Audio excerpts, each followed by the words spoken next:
আসসালামু আলাইকুম। কোরবান কিন্তু আসতেছে, কোরবানির ঈদ আসতেছে। আমরা গরুর মাংস খেতে খেতে অনেকটা বোরিং হয়ে যাব। এজন্য আমি আজকে স্পেশালি একটা রেসিপি আপনাদেরকে শেয়ার করব। ঈদের আগে এটা প্রিপারেশন করে রাখবেন এবং এটা বানানোর পরে 6 মাস থেকে 1 বছর পর্যন্ত রেখে দিবেন। এটা নষ্ট হবে না।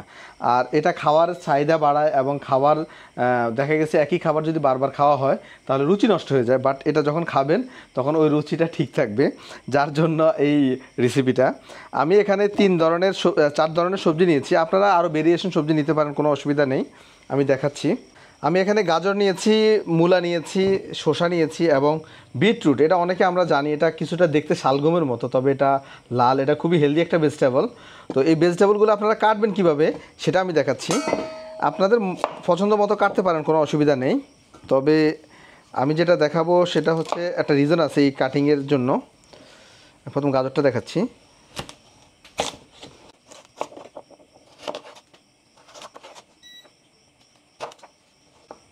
একবার চিকন করে আগে লম্বা করে নেবেন, ফিঙ্গার কাট করে কাটবেন। এটা যদি আপনি জুলিয়ান করেন তাও কোনো অসুবিধা নেই, তবে এই কাটিং করলে হচ্ছে আপনার এটা খেতে অনেকটা কসকস করবে, ওটা ভালো লাগবে। পাতলা স্লাইস করেও এই সেম ইয়েটা বানাতে পারেন, কোনো অসুবিধা নেই। ব্যাস আমি এইভাবে কেটে নিচ্ছি। তারপরে এই যে বিটরুট আমরা অনেকেই জানি, অনেকে জানি না এটা সম্পর্কে। বিটরুটটা হচ্ছে আপনার কিছুটা দেখতে শালগমের মতো, আর এটা কালারটা অনেক লাল হয় এবং এটা খুবই হেলদি একটা ভেজিটেবল। আচ্ছা, আমি মূলাটা কেটে নিচ্ছি আগে। এখন অনেকের প্রশ্ন হতে পারে যে শেফ, আমরা যদি জাস্ট একটা ভেজিটেবল দিয়ে বানাই তাহলে কি হবে? হ্যাঁ, আপনারা শুধু যদি মূলা দিয়েও বানাইতে চান তাও হবে, কোনো অসুবিধা নেই। আর যদি 2-1টা ভেজিটেবল অ্যাড করেন কোনো অসুবিধা নেই। তবে আমি একটা সাজেস্ট করবো, সেটা হচ্ছে ওই ধরনের ভেজিটেবল ইউজ করবেন না যেগুলো হচ্ছে আপনার কাটার পরে কালো হয়ে যায়। যেমন হচ্ছে আপনার বেগুন, তারপরে হচ্ছে আপনার কাঁচা কলা, এগুলো ইউজ করবেন না। এগুলো ইউজ না করলে হবে। আলু দেওয়া যাবে না, যেগুলোতে মোটামুটি কার্বোহাইড্রেটের পরিমাণটা বেশি থাকে সেগুলো দেওয়া যাবে না। কার্বের পরিমাণ যে ভেজিটেবলগুলোতে বেশি থাকে ওগুলো দেওয়া যাবে না। ব্যাস।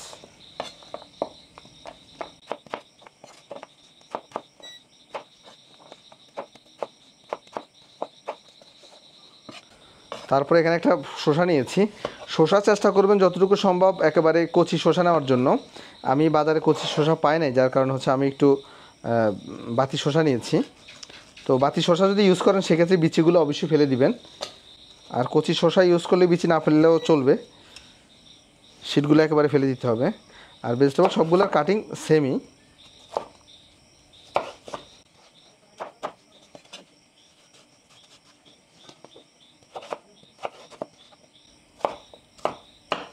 ব্যাস আমি এটাও কেটে নিচ্ছি। তারপর আমি বিটরুটটা কাটানো দেখাচ্ছি। বিটরুটটা কাঁচা বাজারে অ্যাভেলেবেল পাওয়া যায়। আমি জানি না গ্রাম অঞ্চলে পাওয়া যায় কিনা, শহর অঞ্চলে সব জায়গায় পাওয়া যায়। ওকে, আমি সবজিগুলো আসলে মূলত আগে ওয়াশ করে নিয়েছিলাম, ছিলে তারপরে ওয়াশ করে নিয়েছি। এখন আমি আপনাদেরকে যে টেকনিকের কথা বলবো, এই টেকনিকটা কিন্তু অবশ্যই মাথায় রাখতে হবে, তা না হলে কিন্তু হবে না।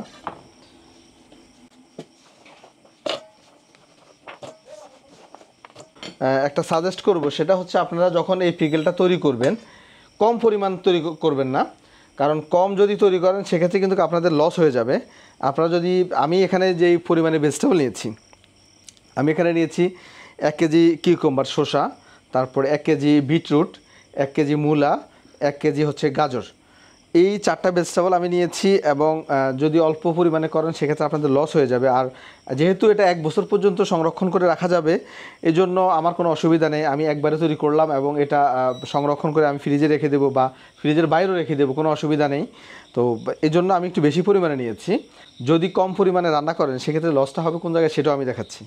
তো আমি সবগুলো সবজি জাস্ট মিক্স করে নিচ্ছি, যেহেতু আমার কাছে বড় ইয়ে নাই, আমি এখানে মিক্স করে নিচ্ছি। তারপর এখানে পর্যাপ্ত পরিমাণ সল্ট দিয়ে দিতে হবে, লবণ। এই লবণের পরিমাণটা একটু বেশি দিতে হবে, কারণ এটা পরে ফেলে দেব।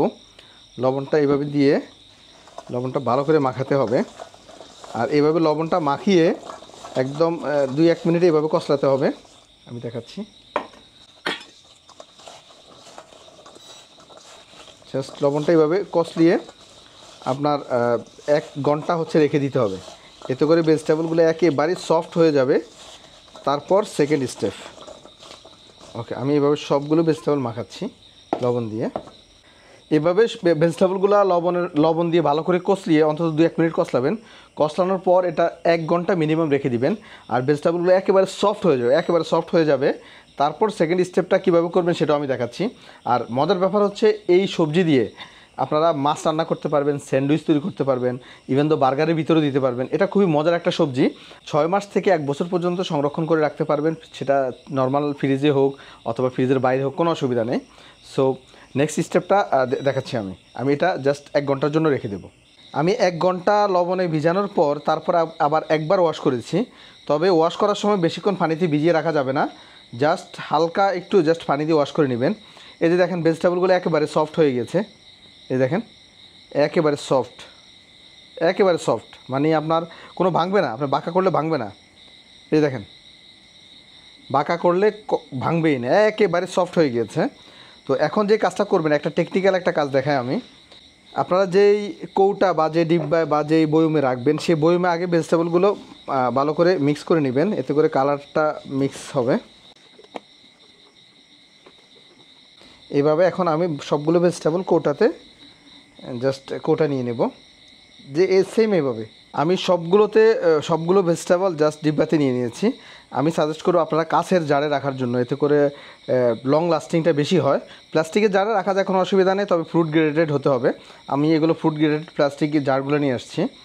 তারপর ভিনেগার দিবেন জাস্ট অর্ধেক পরিমাণ। এই দেখেন অর্ধেক পরিমাণ ভিনেগার, জাস্ট অর্ধেক, সবগুলোতে অর্ধেক পরিমাণ ভিনেগার দিবেন। একটা জিনিস দেখেন, 4 কেজি ভেজিটেবলে আমার জাস্ট 700 ml দিয়েছি, আর অল্প একটু দিয়েছি 700 ml থেকে মোট 800 ml, এভারেজ 800 ml ভিনেগার দিয়েছি। আর বাকি যেই জায়গাটা থাকবে, যে গ্যাপটা থাকবে, সেই গ্যাপটা ফিল আপ করতে হবে পানি দিয়ে। তবে কৌটার একেবারে পরিপূর্ণ পানি হতে হবে, যাতে মানে কোনোভাবে ভেজিটেবলগুলো ভিনেগারে বীজাণু ছাড়া যাতে না থাকে, তা নাহলে কিন্তু নষ্ট হয়ে যাবে। ব্যাস, এখন যে কাজটি করবেন, জাস্ট হাত দিয়ে ধরে সবগুলো পানি তুলে নেবেন, একদম সবগুলো। কালারটা খুব সুন্দর আসছে, জাস্ট সবগুলো পানি তুলে নিচ্ছি। এগুলো আমি সাইডে রেখে দিচ্ছি, এগুলোর কাজ হচ্ছে পরে। এখন আমি এই পানির সাথে জাস্ট আর 1 কাপ ভিনেগার অ্যাড করে দেব। 1 কাপ ভিনেগার, কারণ বাষ্পতে কিছু পানি কমে যাবে। আর সুগার দিচ্ছি টোটাল 1 কাপ সুগার। আচ্ছা, এটা হচ্ছে আপনার বেসিক। এখন এটাতে একটু ফ্লেভার, আপনারা যদি একটু ভালো ফ্লেভার চান, সেক্ষেত্রে অল্প একটু আস্ত ধনিয়া দিতে পারেন, 2-1 পিস তেজপাতা দিতে পারেন, 2-1 স্লাইস আদা দিতে পারেন। ইনফ্যাক্ট এই ভেজিটেবলের সাথে আদাও দিতে পারেন, কোনো অসুবিধা নেই, এতে করে ফ্লেভারটা আরও বেশি আসবে। তবে আমি কোনো কিছু ইউজ করবো না, আমি জাস্ট বেসিকটা করতেছি, বেসিকটা আপনাদেরকে দেখাচ্ছি। তারপর আমি চুলার উপর নিয়ে নিয়েছি, আর এটা একেবারে প্রপারলি ফুটাতে হবে, একদম ফুললি। যখন আপনার বাবলিংয়ে আসবে, তখন চুলার হিট অফ করতে হবে। বাস, আমার পানিটা অলরেডি প্রপারলি বাবলিং আসছে এবং ফুটিয়ে গেছে। তো এখন আমি এটা জাস্ট কৌটাতে ডালার প্রসেসটা আপনাদেরকে দেখাচ্ছি। এই ভিনেগারের পানিটা কিন্তু গরম অবস্থায় ঢেলে দিতে হবে, তা না হলে কিন্তু আপনার ঠান্ডা করে যদি দেন, সেক্ষেত্রে কিন্তু লং লাস্টিং বেশি একটা করবে না। আর যদি কাচের ডিব্বাতে রাখেন, সেক্ষেত্রে গরম অবস্থায় কিন্তু কাচের ডিব্বাটা ক্লোজ করতে পারবেন বা লাগিয়ে দিতে পারবেন। তবে অবশ্যই মোটা কাচের ডিব্বা রাখার চেষ্টা করবেন। আর প্লাস্টিকের ডিব্বা ঠান্ডা হওয়ার পরে প্লাস্টিকের ডিব্বা আপনার লক করবেন, কারণ প্লাস্টিক ডিব্বা তা নাহলে স্কিউজ হয়ে যাবে, একদম পুরো বটে যাবে। আর অবশ্যই ফ্রুট গ্রেডেড প্লাস্টিকের ডিব্বাগুলো কালেক্ট করার চেষ্টা করবেন। আর বিশেষ করে আমার এই যে কোরবানির সময় আসতেছে, কোরবানির সময় কিন্তু এটা খাওয়া হয়ে যাবে, কারণ গরুর মাংস সকাল দুপুর রাত্রি 3 বেলাই খাওয়া লাগে কোরবানির সময়। তো এটা মাঝে মধ্যে জাস্ট গরুর মাংস যখন রান্না করবেন, এক পিস করে খাবেন, খাওয়ার চাহিদা বেড়ে যাবে এবং মুখের রুচি নষ্ট হবে না, খেতে মন চাইবে। ইভেন দো এটা যদি আপনি দুপুরবেলা যখন টায়ার্ড থাকেন, তখনও যদি 1 পিস খান, আপনার কাছে ভালো লাগবে। মানে এটা এমন একটা ভেজিটেবল, এটা আসলে মুখের রুচি বাড়ানোর জন্য পারফেক্ট একটা পিকেল। আর এটা স্যান্ডউইচ, বার্গার, অনেক ধরনের খাবার ইউজ করা হয়। তো আজকের ভিডিও এই পর্যন্তই। আশা করি সবাই ভালো থাকবেন, আর আমার জন্য দোয়া করবেন, আরও নতুন ভিডিও যাতে আপনাদেরকে উপহার দিতে পারি এবং আমি যাতে সুস্থ থাকি। আল্লাহ হাফেজ, আসসালামু আলাইকুম।